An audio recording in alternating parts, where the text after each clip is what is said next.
या बातमीचे प्रायोजक आहेत हॉटेल रोहित। सरकारला मराठ्यांनी दिलेल्या सत्तेचा गर्व आहे, अशी प्रतिक्रिया मनोज जरांगे पाटील यांनी छत्रपती संभाजीनगर येथून दिली आहे। मनोज जरांगे सुट्टी घेऊन अंतरवाली सराटीकडे निघत आहे। त्या पार्श्वभूमीवर त्यांनी पत्रकारांशी संवाद साधला।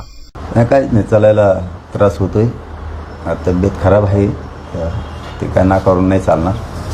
कारण डॉक्टरांनी काल सांगितलं आधी नव्हतं मला माहिती की 57 शुगर झाली, अनेक बरेचसे, त्यामुळे त्रास आहे, 100% त्रास आहे, होईल कमी। समाजाची आशीर्वाद मागे, समाजाची शक्ती बळ मागे, व्यवस्थित होईल। आणि 27 तारखेला मी माझ्या मूळ गावी दर्शनासाठी जाणार आहे। मग पुन्हा वापस यायची वेळ आली तरी येईल, परंतु मी माथुरीला शिरूर तालुक्यात गाव येतं मूळगाव, तिथं राज्यात जिकडं आमचे गावकरी गेलेले पूर्वीचे, त्या दिवशी ते दर्शनाला येत असते। त्यामुळं मी त्या यात्रेच्या दर्शनाला गावातल्या 27 तारखेला जाणार आहे, परवा। हो, जावंच लागतं, थोडं ती पूर्वीपासूनच परंपरा आहे। दुसरं, फडणवीस काल म्हणाले की जरांगेंना जेलमध्ये टाकण्याचा किंवा इतर काही कुठलाही आमचा डाव नाही, की नोटीस जी आली ती रेग्युलर प्रोसेसचा भाग आहे, असं त्यांनी उत्तर दिलं। नाही, फडणवीस दादांना हे माहीत नाही, फडणवीस साहेबांना, की इथून मागं 13-14 वर्षात काहीच नाही झालं, मग अचानक कसं, आणि मीच का किती गुन्हे आहेत असे राज्यात, फसवणुकीचे तर लाखात आहेत, मीच का फडणवीस साहेब? कारण दोनही खाते तुमच्याकडेच आहे, मीच का? गोरगरिबांच्या लेकरांसाठी लढतोय म्हणून घेरलं, गोरगरिबांच्या लेकराच्या डोळ्यात आसरू येत ते पुसलंय म्हणून घेरलंय मी आत्ताच का? बरं, मला कसली आधी नोटीस नव्हत्या? मीडियाच्या बांधवाला खरं सांगतो, मी कायद्याचा पहिल्यापासून सन्मान करणारं पोरग आहे, मी मुजोर नाही आहे। ते त्यावेळेस नसून नोटीस मान्य न्यायालयाने सांगितलं, मान्य न्यायालयाचा मी अवमान कधीच होऊन दिला नाही। नीट तिथं गुपचीप गेलो होतो आम्ही, पब्लिक जमन म्हणून पुण्यात, आम्ही जामीन घेऊन आलो। आता नोटीस नाही, काय नाही, आणि डायरेक्टच, बरं डायरेक्ट का लगेच वॉरंट काढलं, बरं काढीनात का, ते आता हरकत नाही, माझा काही संबंध नाही ना, ते व्यवहाराशी काही संबंध नाही। का घडून आणतात मग हे? कशामुळं? मला बदनाम करायसाठी। आणि मी काय बदनाम होईन बरं त्याच्यात? छत्रपतींचा इतिहास दाखवला, शान आहे उलट माझी त्याच्यात। काय शंभूराजांचे असेच हालाल झाले, पण त्यांनी धर्म सोडला नाही। मी त्या शंभूराजांचं महानाट्य दाखवलेलं, किंवा माझ्या 2-3 बांधव त्याच्यात होते, यांनी सम्यारम्याने झालेला विषय येतो। आणि त्यावेळेस काय आम्ही पोरच होतो सगळे, लय वय पण नव्हतं, केलं दाखवलं। पण हे जाणून बुजून फडणवीस साहेबांना शोभत नाही। मी गोरगरिबांचं काम करतोय, मला करू दिलं पाहिजे, उघडं पाडायचं काम करू नये, अभियान राबवू नये, बदनाम करण्याचे माझेच लोक फोडून त्यांनाच पत्रकार परिषदा घ्यायला लावून नये। हे बघा, तुम्ही जेवढं गोडी गुलाबीनं हाताळताना तेवढं तुमच्यासाठी चांगलं राहील, मी एवढंच सांगतो।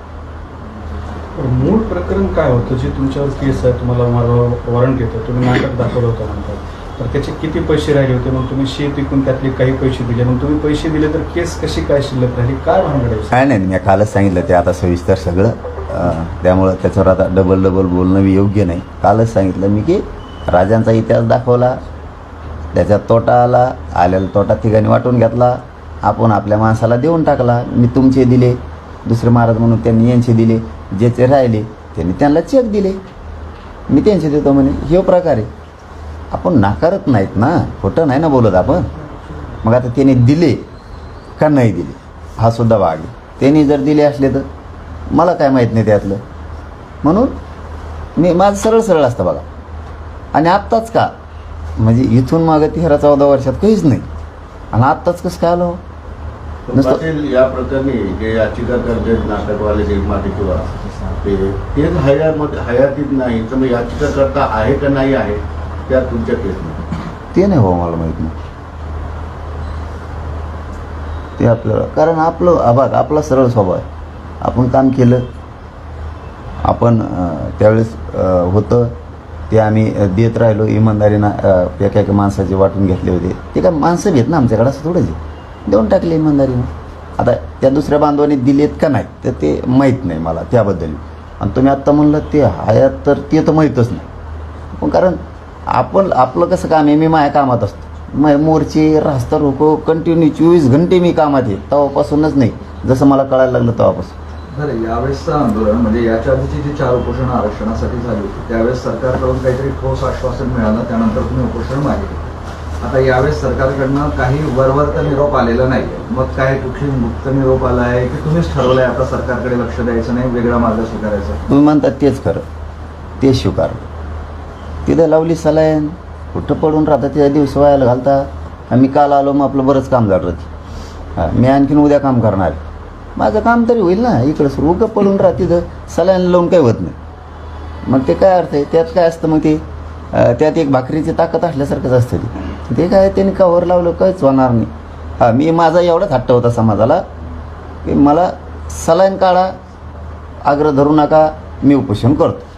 कसं काय सरकार येत नाही ठेप्याला बघतो, ते ऐकायला तयार नाही. ते म्हणतात ते 4 महिने लागून 6 महिने लागू, आम्हाला नाही माहिती तिकडे ते आरक्षण. जेव्हा मिळेल तेव्हा मिळेल, तुम्ही आम्हाला पाहिजे. तर समाज एकत्र राहतोय, समाजाला धीर येतो, सायरा बाहेरा होतो समाज रडतो, मग घरी लय हाल होते. तुम्ही राहा फक्त धडधाकट, सगळं करतो आम्ही, असं समाजाचं म्हणणं होतं. मग आता विश्वास नाही सरकारवर बिलकुलच नाही, ते शब्द तर मी आंदोलक म्हणून नाहीच वापरणार. सरकार असो नाही ते विरोधी असो नाही ते कुणी असो, एक आंदोलक हे आशावादी असला पाहिजे. देतील, नाही दिले तर आम्ही आमचं काम सुरू आहे. तुम्ही स्वतःहून नवी डेडलाईन त्यांना दिलेली आहे? नाही, त्यांनीच मागितलेली. आपल्याच मीडियाच्या माध्यमातून ते म्हणले होते अगोदरच्या दिवशी की आम्ही शंभूराज साहेब म्हणले होते की आम्ही त्यांना 2 महिन्याचा वेळ मागितला होता, बाबा आम्हाला पुरी प्रक्रिया करायला आणि त्यांना टिकणारं आरक्षण द्यायला, ही शब्द आहे त्यांचा. मग तो 3 गॅजेट लावायचा असेल, केशियतचा विषय असेल, मराठा आणि कुणबी एक हा विषय असेल, सगळ्या सोयऱ्यांचा विषय असेल, हे मार्गी काढायला आम्हाला 2 महिने लागते. जाऊ दे, काय त्याला 13 गोष्ट आहे, हाच त्यांची. तोपर्यंत वाट बघणार की कामाला नाही, कामाला मी रतीत लागलो म्हणलं बघ. मी तुमचं इतकं खरं कोणालाच नाही बोलत बा. आपण रती बरंच निवडली आहे, पण आता नको ना आता सांगायला, मला थोडं राहून द्या भाऊ. काय निवडले जाते? अरे आहे का, परत गुंबळच होतोय. मग मायाने रात पोटात मी भासकून सांगू, आणि ते मग ते लगेच वर म्हणजे अरे या पोट्याची बेस्ट काम चालली दिसतं. उमेदवार शॉर्टलिस्ट केले काय? हा, नाही ते तर आहेच ना. मग मागच म्हणलो ना मी, ते काम निवडणुकीचंच काम. मग काय करू आता, ते देणारच नसले. विरोधी पक्ष आहे आमचा व्हायना, समजा सत्ताधारी आमच्या व्हायना, तर मग मला गोरगरीब लेकरांच्या डोळ्यातले अश्रू पोसावं लागतं ना दादा. असं आहे की तुम्ही कालपासून म्हणताय की सलाईन घेऊन उपोषण करणं योग्य नाही, सलाईन घेऊन उपोषण करणं योग्य नाही. मात्र यापूर्वीच्या जे उपोषण झाले त्या प्रत्येक उपोषणात, बहुतांश उपोषणात तुम्ही सलाईन लावून उपोषण केलेलंच आहे. हा, मग ते नको योग्य नाही, नका ऐकत नाहीत ना हो, पडून राहून टाइम जातो. ऐकत नाहीत ना लोक म्हणतोय मी काय काढून फेकलेलं 2दा, याला बी साक्षीदार आहे तुम्ही. त्यात बी रक्त सगळं हातातून येत होतं, पण ते ऐकत नाहीत ना, ऐकत नाहीत. त्याच्यामुळं मग ते वेळ जातो. बाकी याचा अर्थ मग असा बी नाही बरं का, म्हणजे लय टोकाचा आपण त्याचा अर्थ काढू. मग याचा अर्थ सलाईन लावल्यावर माणूस जगतोच असं बी नाही. हा, मग हो, त्याला काय सलाईन नाही, फक्त पाणी मिळतं शरीरात. त्याचे जे कमी होणार आहे ते होतं, वजन कमी व्हायचं ते होतंच, त्याला जितका त्रास व्हायचा तेवढा होतोच. मग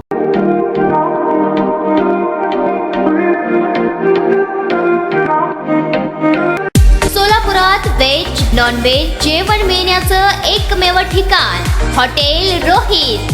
चवीला टेस्ट, हॉटेल रोहितचे जेवण बेस्ट. बर्थडे पार्टी, कार्यक्रम, विविध पार्टींचे ऑर्डर्सही स्वीकारले जातील. ग्राहकांसाठी खास पार्सलची सोय. आमचा पत्ता हॉटेल रोहित, 7 रस्ता अपोजिट कारीगर पेट्रोल पंप, सोलापूर.